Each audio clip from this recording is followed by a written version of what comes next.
A very good afternoon to all of you. आज good psychological perspective of education की class में previous class में Ashutosh Mishra values पे अपना प्रेजेंटेशन दे रहे थे, जो कि कुछ शेष रह गया था, तो जिसको आज वो फिर से प्रेजेंट करेंगे, अपना कंप्लीट करेंगे। Ashutosh, over to you.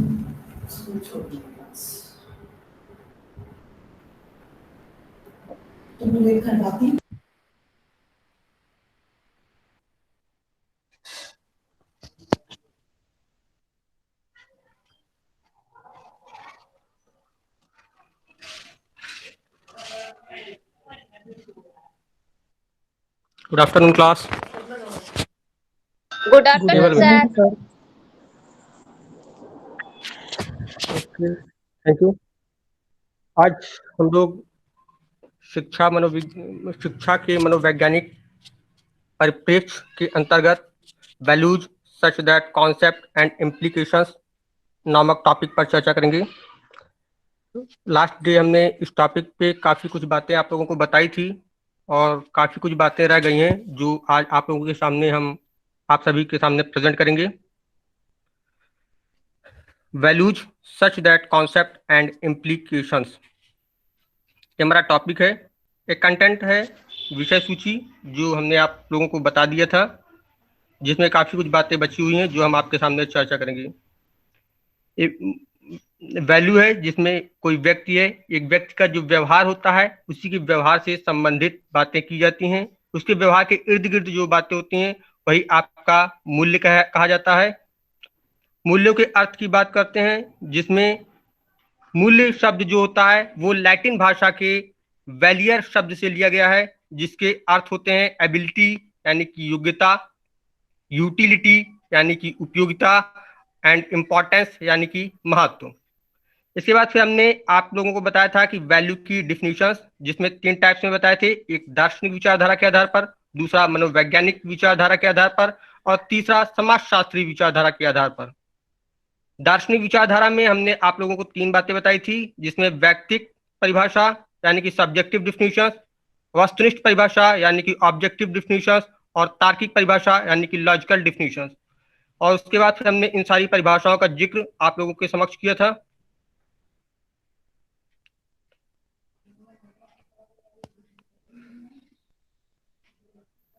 इसके बाद समाजशास्त्री विचारधारा तक बात हुई थी। इसके बाद हम बात करते हैं मूल्यों के प्रकार की। कल भी हमने इसमें काफ़ी कुछ बातें आप लोगों को बताई थी, लेकिन थोड़ा सा अभिषेक ने एक क्वेश्चन किया था जो समझ में कुछ कम आया था, जिसकी वजह से हमने क्लास को वहीं क्विट कर दिया था।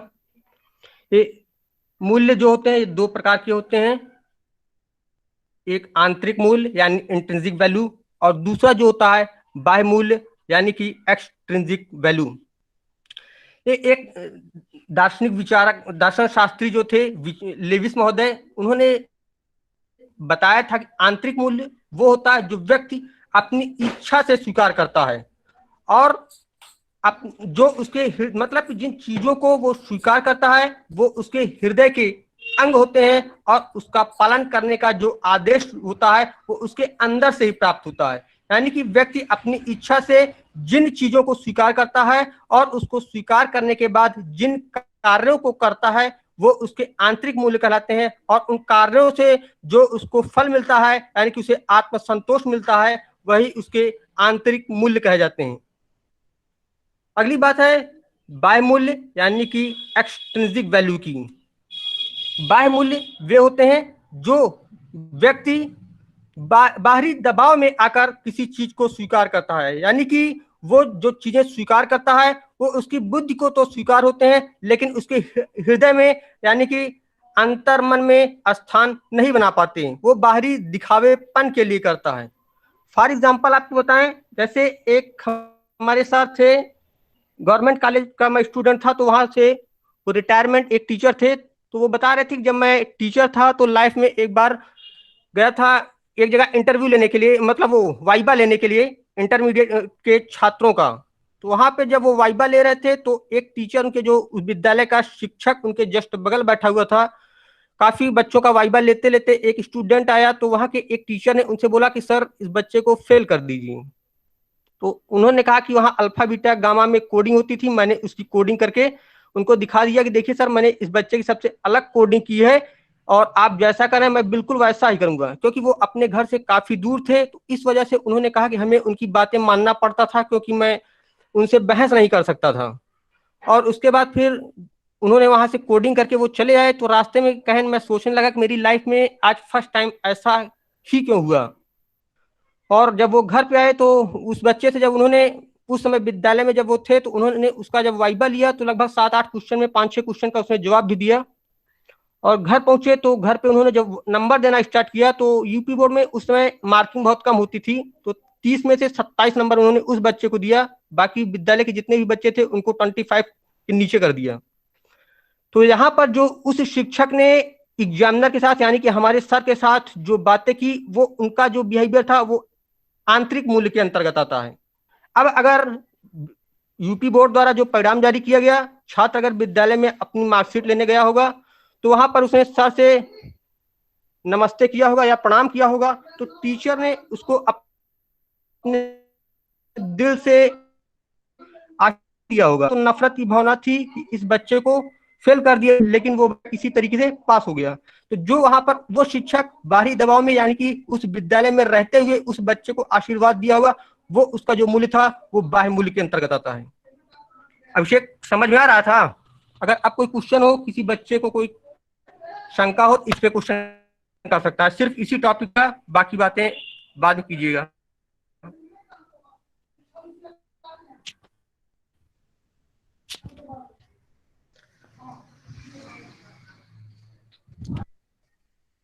क्लास कुछ सुनाई दे रहा है मेरी आवाज? Yes sir. अभी तक सुनाई आ गया, अब आगे यस सर, सुनाई दे।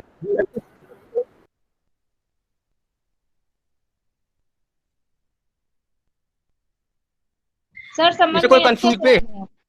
चलिए फिर हम लोग आगे बढ़ते हैं। Okay, thank you. Classification of value चर्चा हमने आप लोगों के सामने कर दी। इसके बाद हम बात करते हैं कि अवधारणा यानी कि कॉन्सेप्ट की। मूल्यों की जो अवधारणा होती है वो किसी व्यक्ति का जो व्यवहार होता है। हम इसी टॉपिक पे आप लोगों से उस दिन चर्चा कर रहे थे, लेकिन थोड़ा सा नेटवर्किंग एरर होने के कारण हमारी क्लास बाहर हो गई थी, जिसकी वजह से हम चर्चा हमारी नहीं हो पाई थी। इसमें कहा गया है कि मूल्यों की जो अवधारणा होती है यानी कि कॉन्सेप्ट ऑफ वैल्यूज, किसी व्यक्ति का जो आदरपूर्ण, किसी व्यक्ति जिस समाज में रहता है वहां पर उसके जो महत्वपूर्ण, उसके लिए जो मूल्य होते हैं वो बहुत ही महत्वपूर्ण और आदरपूर्ण होते हैं। यानी कि व्यक्ति की जो अभिवृत्ति होती है, उसका जो एटीट्यूड होता है, उसका जो निर्णय होता है यानी कि डिसीजन होता है, चयन व्यवहार यानी कि सिलेक्शन बिहेवियर होता है, तथा वहां पे जो जिन संबंधों को वो व्यक्ति किसी दूसरे व्यक्ति से बनाता है, उसमें व्यक्ति का जो दृष्टिकोण होता है, ठीक, तथा उसकी जो सोच होती है, उस सोच को दिखाने के लिए जो होता है वो मूल्यों की व्यवस्था है, शिक्षा होती है। इतना जरूरी है क्योंकि के जीवन का जो लक्ष्य होता है, लक्ष्य को निर्धारित करने का जो कार्य करता है वह मूल्य ही करता है। काफी से एग्जाम्पल की बातें हमने लास्ट क्लास में आप लोगों से कर दी थी। अब करते हैं मनोवैज्ञानिक दृष्टिकोण यानी कि वैज्ञानिक दृष्टि के अंतर्गत क्या होती है, मूल्य क्या होते हैं, तथा दृष्टिकोण के अंतर्गत क्या होते हैं, हम इसकी चर्चा आप लोगों के सामने करें। मनोवैज्ञानिक दृष्टिकोण में, मनोवैज्ञानिक दृष्टिकोण एक साइकोलॉजी है और साइकोलॉजी के अंतर्गत की चर्चा की गई है। मनोवैज्ञानिक जो होते हैं, इन्होंने मनुष्यों में मूल्यों के निर्माण की जो प्रक्रिया बताई है, उसमें बताया है कि मनुष्य के मूल्यों की निर्माण की जो प्रक्रिया होती है वो उसमें 3 पद होते हैं। पहले संज्ञानात्मक कॉग्निटिव की अफेक्ट, तीसरा बताया है क्रियात्मक यानी कोएक्टिव।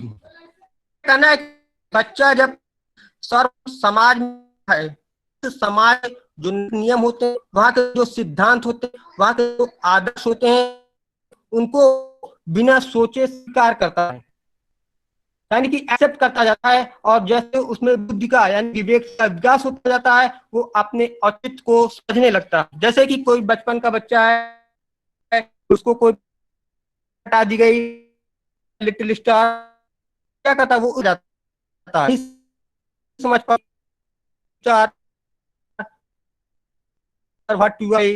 यानी कि वो नहीं जान रहा है, लेकिन उस चीज को वैसा ही आत्मसात करता चला जाता है। उसके बाद फिर धीरे धीरे बड़ा होता जाता है, तो वो उन चीजों को धीरे धीरे समझने लगता है कि वास्तव में क्या, उसी के उसके जो वो को नियत करने लगता है तथा उन्हीं को निर्देशित करता चला है और बड़ों को प्रेषित करता है, वही उसके मूल्य कहे जाते हैं।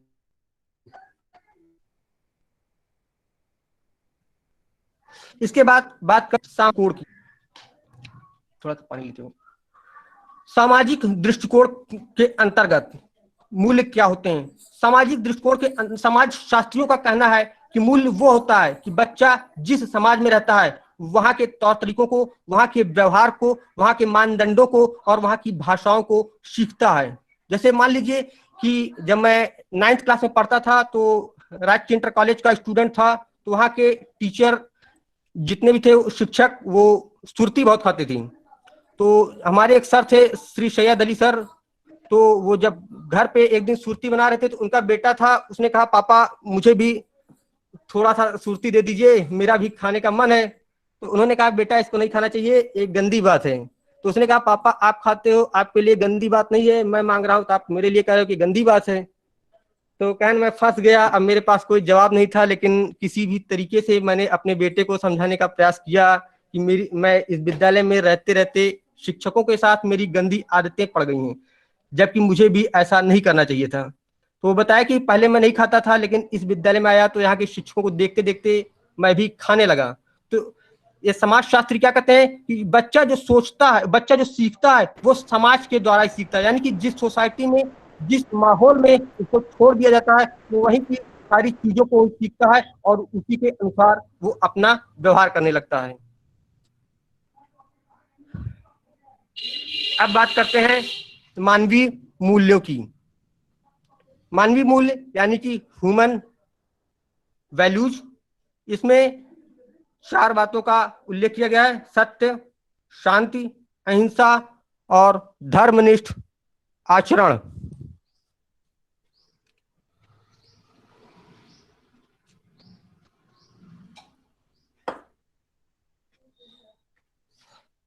सत्य क्या होता है? इनका कहना है कि मनोवैज्ञानिकों का या दर्शन शास्त्रियों का, सत्य वो होते हैं, यानी कि अगर बालक को बचपन से ही किसी भी कार्य को करने के लिए अगर उनमें सत्यता का विकास कर दिया जाए तो बालक सही रास्ते पर जा सकता है, यानी कि जिस समाज में रहेगा वहां पर एक अच्छा सामाजिक व्यक्ति बन सकता है और एक अच्छे राष्ट्र का नागरिक बन सकता है। यानी कि बच्चा अगर कोई कार्य कर रहा है, उससे कोई त्रुटि हो गई है और अगर वो स्वीकार करता है कि हाँ मुझसे ये गलती हो गई है, तो इनका कहना है कि आप उस बच्चे को समझा दीजिए कि ठीक है कोई बात नहीं, भविष्य में आप ऐसी गलती ना कीजिएगा। ऐसे इससे क्या होगा कि बच्चा जिन गलतियों को एक बार किया रहेगा वो भविष्य में दोबारा उन गलतियों को करने का प्रयास नहीं करेगा। इससे क्या होगा, एक आदर्श समाज का निर्माण किया जा सकता है। दूसरी बात करते हैं शांति की। मनोवैज्ञानिकों का कहना है कि बालकों में अहिंसा, तनाव तथा संघर्ष के निगेटिव पक्षों को बताकर, उनसे होने वाली जानकारी को देकर उन्हें शांति के मार्ग पर चलाया जा सकता है, जिससे कि राष्ट्र की ऊर्जा और धन की बचत हो सकती है। फॉर एग्जाम्पल मान लीजिए अभी दिसंबर या जनवरी में हमारे विश्वविद्यालय में कोई परीक्षा हो रही थी, तो किसी बच्चे का रिस्ट्रिकेशन कर दिया गया था, तो काफी बच्चों ने उसमें हिंसात्मक कार्य किया, यानी कि वहां पर काफी तोड़फोड़ किया। अब बच्चों को ये नहीं पता है कि इससे हमारा क्या नुकसान हो रहा है। वो सोच रहे हैं कि हमने सिर्फ और सिर्फ विश्वविद्यालय का नुकसान किया है। नुकसान आपने ओनली विश्वविद्यालय का नहीं किया है, सिर्फ आपने अपना नुकसान किया है। क्योंकि विश्वविद्यालय अगर आपकी फीस में 2 रुपया पर स्टूडेंट अगर ऐड कर देगा तो जान लीजिए कि विश्वविद्यालय में 25,000 स्टूडेंट हैं तो यूनिवर्सिटी की 50,000 रुपए की कमाई हो जाएगी। यानी कि उस 50,000 रुपए से विश्वविद्यालय का जो नुकसान हुआ होगा वो अपने नुकसान को सही करवा सकता है। तो बच्चों को अगर कोई समस्या है, कोई दिक्कत है, तो वो शांतिपूर्ण तरीके से अपनी बातों को रखें, वहां पर उन्हें संघर्ष करने की आवश्यकता नहीं है। तीसरी बात करते हैं अहिंसा की।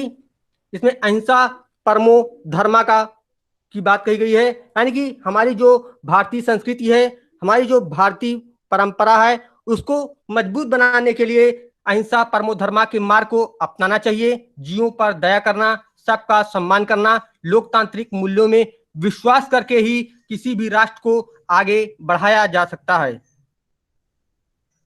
अगली बात करते हैं निष्ठ आचरण, या इसको न्याय परायणता के नाम से भी जाना जाता है। भारत जो होता है वो अनेक धर्मों का देश होता है और हर धर्म का जो मूल होता है कि समाज एवं राष्ट्र के प्रति आदर और प्रेम करना चाहिए। सभी धर्म मनुष्यों में एक अच्छा इंसान बनने की मांग करते हैं, उनको एक कर्म प्रधान जीवन जीने की वकालत करते हैं। यानी कि हर धर्म का ये मूल उद्देश्य होता है कि वो अपनी मूल भावनाओं का अपने जीवन में पालन करें, जिससे कि समाज एवं राष्ट्र का विकास हो और हर तरफ शांति का माहौल होगा। ह्यूमन वैल्यूज यानी कि मानवीय मूल्य। अब अगली बात करते हैं मूल्य निर्माण के स्रोत की, यानी कि source of value construction. Source of value construction, इसमें कहा गया है कि किसी भी मनुष्य का जो उसके जीवन का मुख्य आयाम होता है वो क्या होता है? सामाजिक, सांस्कृतिक, धार्मिक और राजनीतिक। यानी कि किसी भी व्यक्ति को अगर सोसाइटी में रहना है तो इन सारी चीजों को सीखना या जानना जरूरी होता है किसी भी मूल्य का निर्माण करने के लिए, यानी कि उस व्यक्ति का अच्छे से विकास करने के लिए। सामाजिक में बात करते हैं, जैसे कि मनुष्य जब समाज में पैदा होता है तो क्या करता है? उस समाज के साथ ही अंतःक्रिया करता है, उसी के जीवन मूल्यों को ग्रहण करता है और उसी समाज के जो नियम और निर्देश, वहां के जो मापदंड बनाए जाते हैं, उन चीजों को स्वीकार करने का प्रयास करता है। दूसरी बात करते हैं संस्कृति की। संस्कृति यानी कि कल्चर, व्यक्ति जिस सोसाइटी में रहता है वहां के रहन सहन ही वहां की संस्कृति है। वहां की भाषाओं को, वहां के खान पान की विधियों को, वहां के धर्म दर्शन को, वहां के आदर्श एवं विश्वासों को जिस विशिष्ट रूप में वो धारण करता है वो क्या होती है? वो उस व्यक्ति की संस्कृति होती है। तीसरी बात करते हैं धर्म की। धर्म में कहा गया है कि किसी भी समाज का जो सबसे प्रभावशाली तत्व होता है वो क्या होता है? धर्म होता है। बच्चा जिस परिवार में पलेगा, जिस परिवार में बढ़ेगा, वो उसी धर्म को तो स्वीकार करता है तथा उसके नियमों से नियंत्रित होता है। यानी कि जिस धर्म की जो नियम होते हैं वो हर धर्म का जो स्टूडेंट होगा, जो छात्र होगा, जो बच्चा होगा, वो अपने ही धर्म के सारे नियमों को, अपने धर्म के सारे निर्देशों को सीखता है और उन्हीं के द्वारा ही नियंत्रित होता है। इसका जो मूल्य निर्माण का एक प्रमुख स्रोत होता है वो धर्म की बात होती है। चौथी बात है अर्थतंत्र की। अर्थतंत्र किसी भी समाज की विचारधारा को बनाने के लिए अर्थतंत्र का महत्वपूर्ण किरदार होता है। समाज में दो वर्ग पाए जाते हैं, एक शोषक वर्ग होता है तथा दूसरा शोषित वर्ग होता है। शोषक वर्ग क्या करते हैं? सदैव शोषित वर्गों का शोषण किया जाता है। शोषक वर्गों द्वारा सदैव शोषित वर्गों का शोषण किया जाता है और शोषित वर्ग जो होता है वो अपने से ऊपर यानी कि शोषक वर्ग के प्रति अपने मन में, अपने हृदय में क्या करते हैं? एक घृणा पैदा करते हैं। यानी कि उनके हृदय में अपने से ऊपर के वर्गों के प्रति क्या होती है? घृणा पैदा हो जाती है। अगली बात करते हैं राजतंत्र की। प्राचीन काल में आप जैसे शासन होता था और राजा अपनी जनता से जो अपेक्षा करते थे उनको उसी के अकॉर्डिंग पूरा किया जाता था। आज लोकतांत्रिक व्यवस्था है, यहाँ पर भी लगभग वैसी ही अपेक्षाएं हैं, लेकिन उससे थोड़ी सी कम अपेक्षाएं होती हैं, क्योंकि यहाँ का जो लोकतंत्र में जो शासन करता है वो हमेशा नहीं बना होता है, इसलिए वो उन राजाओं से थोड़ी सी कम अपेक्षाएं करता है। राजतंत्र द्वारा जो निश्चित नियम और सिद्धांत होते हैं वो उन नियमों का भी पालन करवाता है, यानी कि पहले भी राजा अपनी प्रजा से जिन नियमों को, जिन निर्देशों को लागू करता था उसका पालन करवाता था। आज भी जो लोकतांत्रिक व्यवस्था है, यहाँ भी जो शासन करता है वो भी अपनी काफी चीजों को अपनी प्रजा से, यानी कि रहने वाली जनता से, वो उस चीज का पालन करवाता है। अगली बात करते हैं विद्यालय की। विद्यालय क्या होता है? विद्यालय में जब बच्चा जाता है तो वहां पर सामाजिक, सांस्कृतिक, आर्थिक, राजनीतिक तथा धार्मिक मूल्यों को साथ साथ सीखता है, और इसके साथ साथ वहां पर वो वैज्ञानिक दृष्टिकोण जैसे मूल्यों को सीखता है। इससे क्या होता है? उसके अंतर्गत यानी कि अंधविश्वास जो होते हैं, जो जाति प्रथा होती है, उनको समाप्त कर बच्चों में मानवतावादी मूल्यों का विकास किया जाता है। यानी कि किसी बच्चे के अंदर मूल्यों का निर्माण करने के लिए, मूल्यों का विकास करने के लिए विद्यालय का बहुत ही महत्वपूर्ण योगदान होता है। अब मूल्यों को बढ़ावा देने वाली आचार संहिता की बात करते हैं, यानी कि code of conduct to increase of values. इसमें हमने काफी बातें की है। एक यथार्थवादी मूल्य है, दूसरा जवाबदेही मूल्य है, तीसरा कर्तव्य मूल्य है, और चौथा धर्म मूल्य है, एक सद्भाव मूल्य है। इन मूल्यों पर हम आप लोगों के समक्ष चर्चा करेंगे। सद्भाव, यथार्थवादी मूल्य।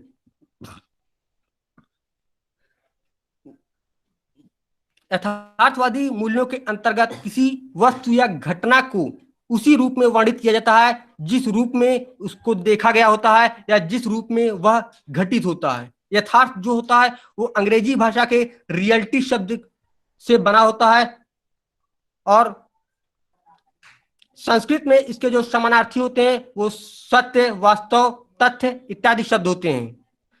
यथार्थ का जो सामान्य अर्थ होता है वो होता है कि जैसा होना चाहिए ठीक वैसा, यानी कि व्यक्ति जैसा अंदर से हो वैसा ही सच्चा लोगों के सामने नजर आए।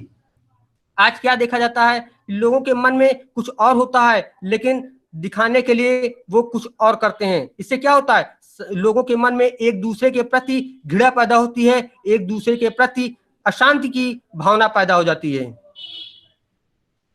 इसलिए अगर यथार्थ मूल्यों को अगर बच्चों में या व्यक्तियों में अगर दे दिया जाए तो इनके अंदर से एक घृणा और अशांत की भावना को समाप्त किया जा सकता है। अगली बात करते हैं जवाबदेही मूल्यों की।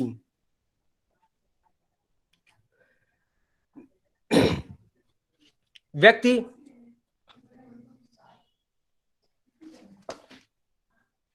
जिस समाज या राष्ट्र का नागरिक होता है उस समाज एवं राष्ट्र की कुछ नैतिक जिम्मेदारी होती है। जैसे मान लीजिए समाज में कोई अराजक तत्व आ जाए तो और वो आपके परिचित का हो तो क्या करना चाहिए? आपको समाज हित में फैसला लेते हुए उस व्यक्ति को दंडित करवाने का प्रयास करना चाहिए। लेकिन देखा क्या जाता है कि लोग, अगर वह व्यक्ति आपका परिचित है और कुछ गलत करके आया है, आप उसको सिर्फ और सिर्फ बचाने का प्रयास करते हैं, उसको दंड देने का प्रयास नहीं करते हैं। इससे क्या होता है? जो मूल्य होते हैं उन मूल्यों से वो जो व्यक्ति होता है उसके अंदर ईमानदारी की भावना नहीं रह जाती है। अगर किसी भी व्यक्ति में को ईमानदार बनाना है, उसको समाज का एक अच्छा नागरिक बनाना है, राष्ट्र का एक अच्छा नागरिक बनाना है, तो इसके लिए उसके प्रति मूल्यों का ईमानदारी से पालन करना चाहिए।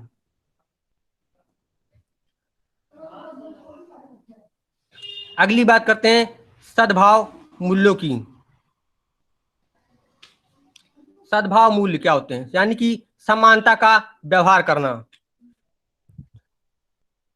आज हमारे संविधान के अनुच्छेद 15 में क्या कहा गया है? किसी भी धर्म जाति के साथ किसी भी धर्म और जाति के साथ समान, धर्म जाति के साथ समानता की बात करने की बात कही गई है। यानी कि वो किसी भी धर्म का हो, किसी भी जात का हो, किसी भी लिंग का हो, वो उसके खिलाफ किसी भी प्रकार की भेदभाव नहीं करनी चाहिए। अभी लास्ट ईयर कोरोना जब स्टार्ट हुआ था तो एमपी की एक घटना है, एक महिला थी, वो सड़क पे सब्जियां बेच रही थी, तो वहां के जो प्रशासनिक अधिकारियों ने जब उन लोगों को हटाने का प्रयास किया तो उसने इस चीज का विरोध किया, और जब इंग्लिश के कई सेंटेंसेस उसने टोटल इंग्लिश में बात करना शुरू किया तो वहां के लोगों ने उससे पूछा कि आपकी क्वालिफिकेशन क्या है। उसने कहा मैं पीएचडी इन मटेरियल साइंस में हूँ। तो उन्होंने पूछा कि जब आप इतना पढ़ी हैं तो आपने कोई दूसरी जॉब क्यों नहीं प्रेफर की। तो उसने बताया कि यहाँ के लोगों का एक कहना है कि मुस्लिम जो होते हैं वो कोरोना फैलाते हैं, और यही कारण है कि कोई भी इंस्टीट्यूशन मुझे जॉब देने से इनकार कर देता है। यानी कि जिस चीज का उल्लेख आर्टिकल 15 में किया गया है उसी चीज को वो बता रही है कि हमारे खिलाफ भेदभाव किया जा रहा है। अगली बात करते हैं धर्म मूल्यों की। किसी भी व्यक्ति का जो व्यक्ति जिस धर्म में रहता है, आज हमारे राष्ट्र में अनेक धर्म हैं और हर धर्म का ये मूल कर्तव्य होता है कि जो उसका मूल सार होता है वो क्या होता है, अहिंसा, यानी कि हिंसा न करना, प्रेम, त्याग और विश्व बंधुत्व की भावना को मानना। हर धर्म में ये कहा गया है कि इंसानियत को सर्वोपरि रखना चाहिए। यानी कि जैसे आज चल रहा है, अभी हाल ही में न्यूज चैनल पे आया था, कुछ लोगों का मानना था कि हम रोजा रहते हैं, हमें इंजेक्शन नहीं लगवाना चाहिए, हमें कोवैक्सीन का दवा का प्रयोग नहीं करना चाहिए। तो वहां पे क्या कहा गया, आप इंसान हो, देश में रहते हो, समाज में रहते हो, आपको सर्वप्रथम अपने आप को देखना चाहिए, अपनी सुरक्षा को देखना चाहिए, और उसके साथ भी आप रोजा का प्रयोग कर सकते हैं।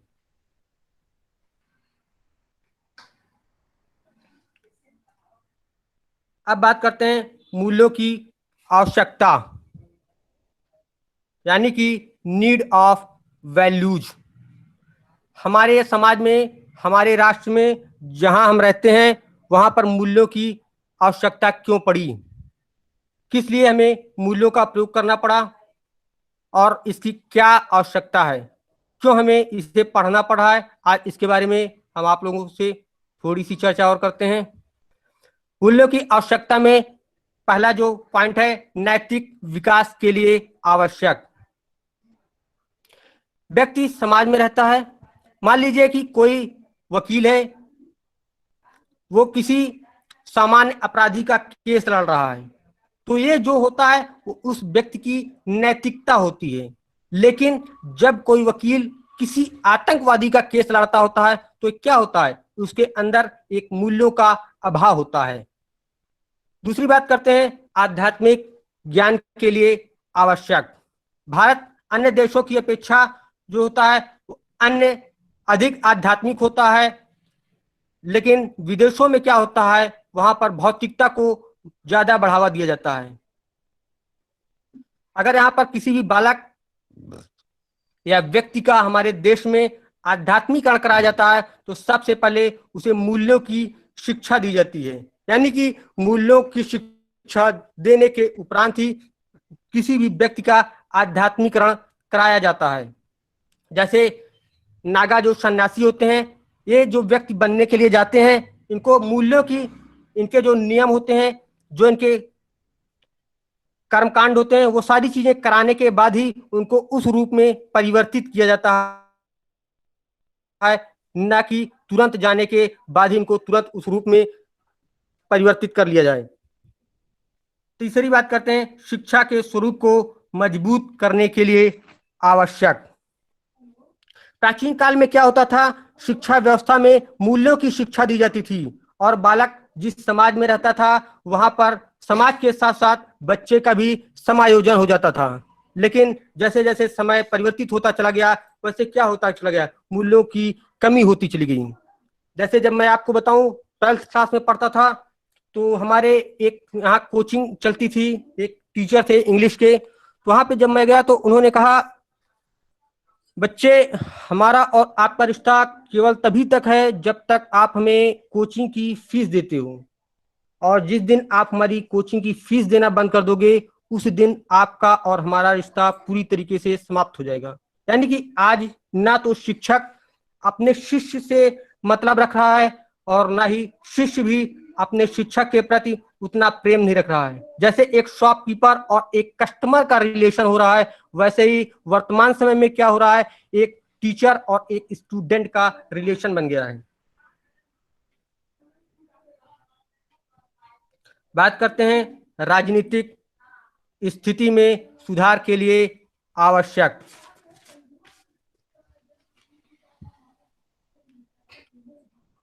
राजनीतिक स्थिति में आज की जो राजनीतिक स्थिति है वो क्या है, आपसे हमने कल की भी लास्ट लेक्चर में भी बताया था कि किसी के पास कोई घटना है, कोई दुख है, कोई कष्ट है, वो हो रहा है, तो आदमी क्या कर रहा है, उस चीज नेता आते हैं, आपसे वादा करते हैं, लंबे लंबे वादे करते हैं, आपको ऐसा करेंगे, आपको इतना प्रॉफिट देंगे,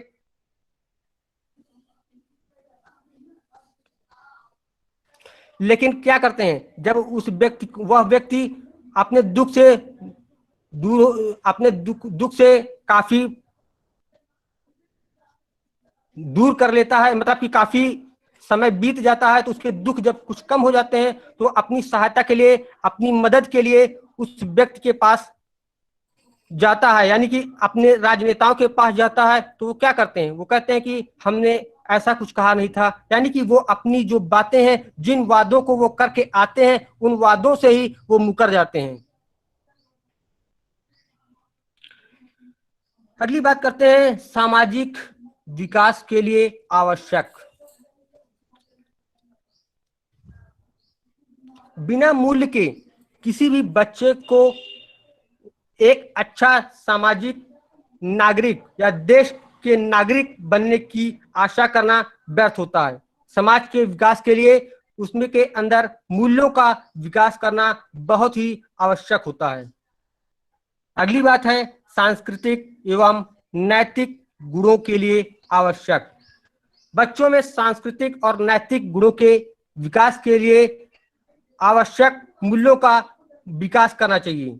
यानी कि अगर जब तक बच्चे में मूल्यों का विकास नहीं किया जाएगा तब तक बालकों में चारित्रिक एवं नैतिक गुणों का विकास नहीं हो पाएगा।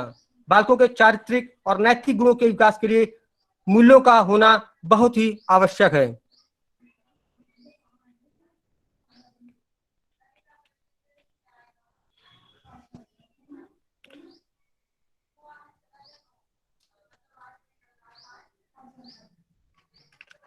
मूल्यों का महत्व यानी कि इंपॉर्टेंस ऑफ वैल्यूज की चर्चा करते हैं। मूल्य किसी व्यक्ति के लिए, एक समाज के लिए, समाज में रहने वाले लोगों के लिए बहुत ही महत्वपूर्ण होता है। मूल्य, अब मान लीजिए अगर शिक्षा व्यवस्था में मूल्यों पे चर्चा की जाए तो क्या होता है, एक बालक को सुधारने के लिए, यानी कि उसको एक अच्छा छात्र बनाने के लिए, एक अच्छा सामाजिक नागरिक बनाने के लिए उसके अंदर एक स्वानुशासन का बोध कराया जाना चाहिए। अगर बालक में जब तक स्वानुशासन की भावना नहीं विकसित होगी तब तक किसी भी बच्चे को सुधार पाना बहुत ही मुश्किल होता है। और स्वानुशासन की भावना के लिए मूल्यों का होना बहुत ही महत्वपूर्ण होता है, क्योंकि बिना मूल्य के किसी भी बालक में स्वानुशासन की भावना की कल्पना नहीं की जा सकती। बात करते हैं आर्थिक संतुलन पे, यानी कि आर्थिक संतुलन में क्या होता है, जैसे कि कोई व्यक्ति है वो बहुत पैसा कमा रहा हो, लेकिन अगर वो किसी भी गलत संगति में पड़ जाए, गलत लोगों के साथ पड़ जाए, तो कितना भी धन क्यों ना कमाए, उसकी जो संगति होती है, उसका पास जो पैसा होता है वो पूरा का पूरा उसके लिए बेकार हो जाता है, वो उसके किसी भी काम के नहीं जाता। अगली बात करते हैं जैसे व्यक्ति के व्यक्तिगत विकास के लिए, मूल्यों के लिए, इसमें दिया spiritual, political, moral, economic and physical, social, intellectual, यानी कि उसके सामाजिक, राजनीतिक, आर्थिक और मानवीय मूल्यों का विकास होना बहुत ही आवश्यक होता है। किसी भी व्यक्ति का व्यक्तिगत विकास तभी किया जा सकता है जब उसके अंदर जैसे गुणों का विकास कर दिया जाए जो आपके सामने प्रेजेंट है, यानी कि spiritual, political, economical, social, physical, intellectual and moral, यानी कि उसमें इन सारे गुणों का विकास करने पर ही किसी भी व्यक्ति का जो व्यक्तिगत विकास होता है वो काफी अच्छे से किया जा सकता है। किसी भी व्यक्ति को कर्तव्य का बोध कराने के लिए उसमें मूल्यों का होना बहुत ही आवश्यक है। बालक एवं व्यक्ति को उसकी जिम्मेदारी का एहसास तो होता है, लेकिन उसकी जिम्मेदारी के साथ साथ उसमें कर्तव्यों का भी बोध हो जाता है, यानी कि उस बच्चे में कर्तव्य करने की भावना भी उत्पन्न हो जाती है। एक और लाइन है जैसे value assist us to take right decision and make choices, यानी कि मूल्य जो होता है वो हमें असिस्ट करता है एक सही डिसीजन लेने के लिए, एक सही निर्णय लेने के लिए, और उसमें अपने विकल्पों को अपने द्वारा किसी भी चीज को चुनने के लिए। इसलिए मूल्यों का किसी भी व्यक्ति के जीवन में, किसी छात्र के जीवन में बहुत ही महत्वपूर्ण होता है। Thank you class. ये टॉपिक काफी इम्पोर्टेंट था एक बीएड और एमएड के स्टूडेंट के लिए, और साथ ही साथ ये टॉपिक यूपीएससी के फोर्थ पेपर जीएस में भी डाला गया है, जो इथिक्स में भी आपको मूल्य के रूप में पढ़ाया जाता है। Okay, thank you. अगर किसी बच्चे को कुछ पूछना हो या कोई बात इसमें समझ ना आई हो तो आप उनसे पूछ सकते हैं। आशुतोष, आपने आज प्रीवियस क्लास से बहुत ज्यादा अपने में करेक्शन करके दिखाया, बहुत अच्छी बात है। आज एक्सप्लेनेशन काफी अच्छे तरीके से आपने किया, वैल्यूज को बहुत ही कॉम्प्रिहेंसिव तरीके से समझाने का प्रयास किया आज आपने। अब स्टूडेंट्स को अगर कोई क्वेरी है आपसे तो वो आपके लिए ओपन है, सभी स्टूडेंट्स पूछ सकते हैं अपने सवाल।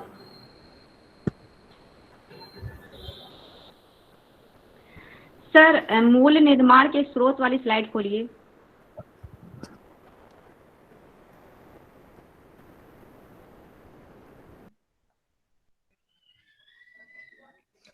जी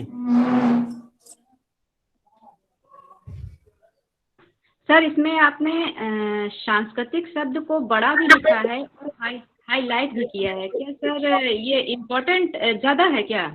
इम्पोर्टेंट नहीं है, थोड़ा था मेरे लैपटॉप का कीपैड खराब था और इस वजह से मैंने इसको गूगल पे हिंदी की सर्च करके कॉपी एंड पेस्ट किया है। नहीं सर, मतलब अंडरलाइन कर दिया है ना, ये हम कर रहे हैं। और एक आपने मतलब अच्छा, वो सॉरी गलती से हो गया है, वो मैंने बताया ना कि कॉपी एंड पेस्ट किया है, इस वजह से वो ऑटोमेटिकली हो गया और मैंने ध्यान नहीं दिया। अच्छा तो सर कीपैड में एक भी शब्द नहीं बन रहा था, इस वजह से मुझे इसको गूगल से कॉपी एंड पेस्ट करना पड़ा इस शब्द को। सर एक कंफ्यूजन और है सर, जैसे कि सर पहले क्वेश्चन पूरा कर लें। सर जैसा कि किसी भी व्यक्ति को जब तक उसके ऊपर अपराध घोषित नहीं हो जाता उसे आतंकवादी कहना बहुत बड़ा अपराध खुद में है, और अगर आतंकवादी घोषित हो चुका है तो उसका केस यानी लड़ा जा चुका है। तो आपने कहा अगर आतंकवादी का केस लड़ रहा है तो ये कहाँ तक सार्थक सिद्ध होता है? आतंकवादी का केस अगर कोई वकील लड़ता है, मैंने ये बोला है।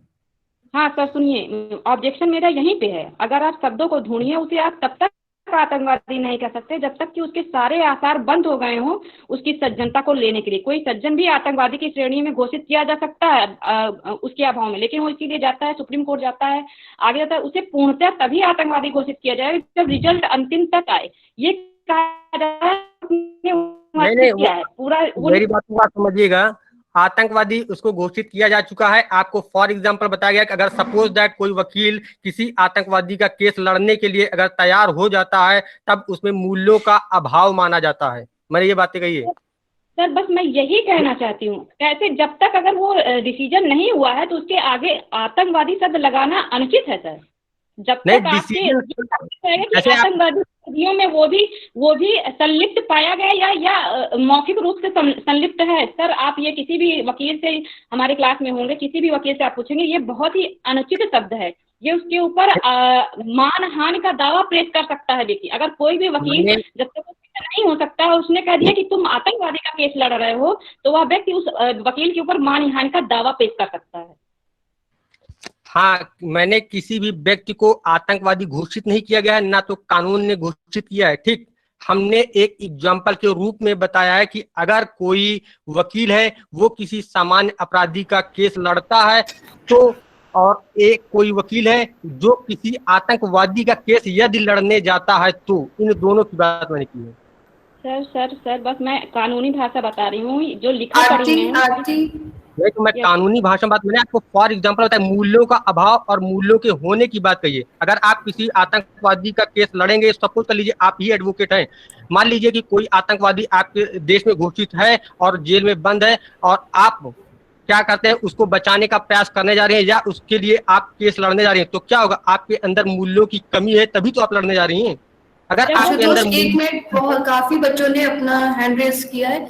दीक्षा, संजय, अभिषेक, आप सबको सुनने का मौका होना चाहिए। बताइए अभिषेक। Yes sir. हाँ अभिषेक बताओ। तो सर मेरा क्वेश्चन है, आपने मूल्य के निर्माण के स्रोत में एक पॉइंट इंक्लूड किया है, धर्म। तो जो आपने इस पॉइंट को थोड़ा डिस्क्राइब करेंगे तो थोड़ा और अच्छे समझ में आएगा, फिर मेरा क्वेश्चन मैं पूछता हूँ।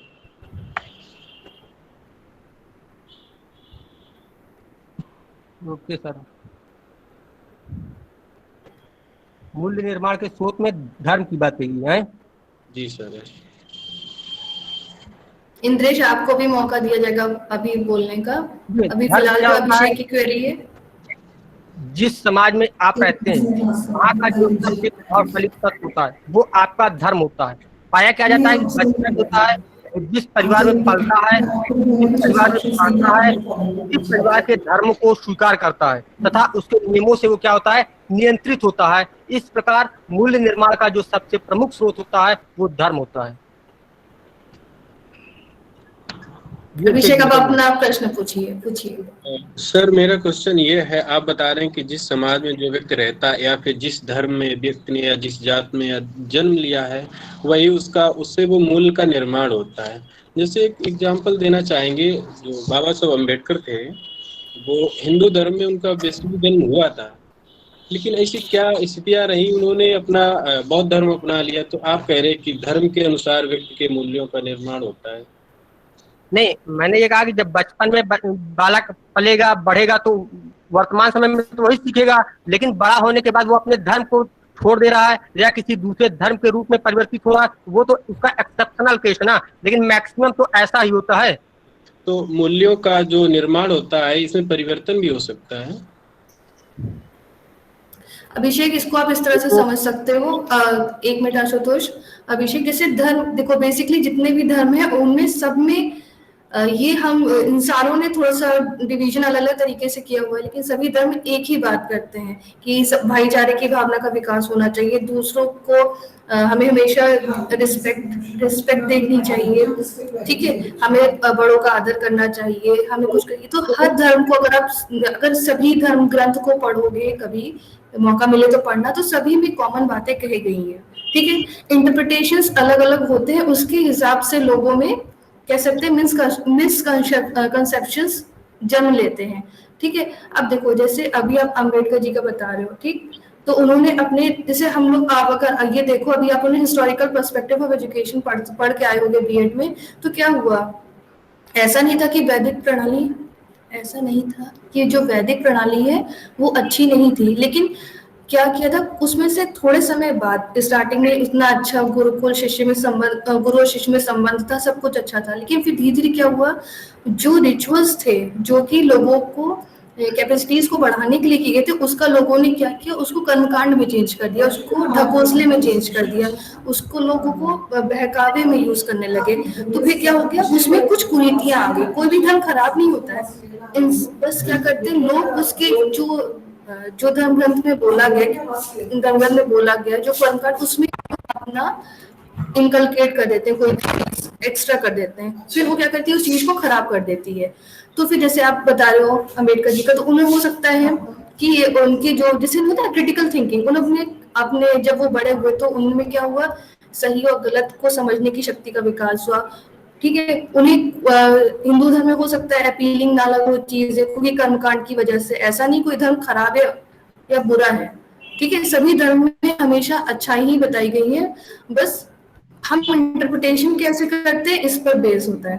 तो धर्म के जैसे आप ये मत सोचो धर्म को हिंदू मुस्लिम सिख ईसाई इससे मत जोड़ो। धर्म एक मूल्य निर्धारण का इस प्रकार से है कि सभी धर्म हमें क्या करते हैं, एक श्रेष्ठ इंसान बनाने की कोशिश करते हैं। तो यहाँ पर इंटरप्रिटेशन इस हिसाब से आप लो।